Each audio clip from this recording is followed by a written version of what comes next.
Xolotl, the Aztec guide of souls. Now, this is a deity who is known as the god of fire, lightning, death, and the afterworld, and of course comes to us from the Aztec pantheon, which has a rich history. His dominions include fire, lightning, death, transformation, and afterlife itself. His symbols would be the dog, Venus, the evening star, the skull, as well as lightning. Now, in terms of his role in mythology, he is the twin brother of Quetzalcoatl, representing the darker aspects of existence. He is the psychopomp of the Aztec underworld, and he guides souls through Mictlan, the 9-layered realm of the dead. He is often depicted with a dog's head. He is associated with deformities, misfortune, and transformation. He plays a key role in guarding the sun during its descent into the underworld, ensuring its rebirth at dawn. He symbolizes death, rebirth, sacrifice, and the transformation between life and the afterlife. Now, he holds some amazing divine powers, aligned with the 5 fundamental forces of the universe, giving him the ability to wield energy, matter, time, and spirit all at will. He can project powerful lightning bolts, which can incinerate opponents. He can manipulate fire, control fire, using it for destruction or purification.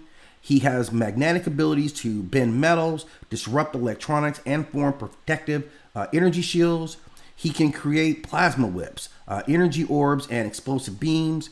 He also wields infrared vision and heat detection, allowing him to track an enemy's body heat. He has a whole host of abilities that are based off of gravity control, including the ability to create rifts between the living and the underworld. He can shadow phase, becoming intangible or passing through the items, or can increase his own mass, becoming an unstoppable force or, again, a weightless shadow. He can create and collapse miniature singularities to crush opponents, and he can guide souls. He has the ability to restructure his own atoms at a molecular level, allowing him to take on monstrous or inhuman shapes. He can reinforce his body's molecules, making him nearly indestructible. He can regenerate from wounds in seconds, even regenerating lost limbs.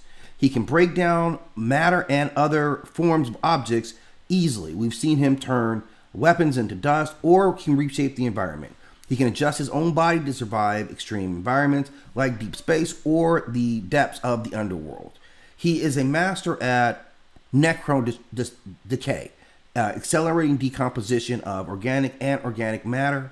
He can destabilize structures, including buildings, causing them to collapse and technologies to fail.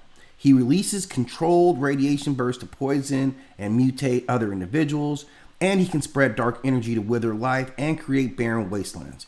He also has the ability to alter or reverse the aging effect on objects or other beings.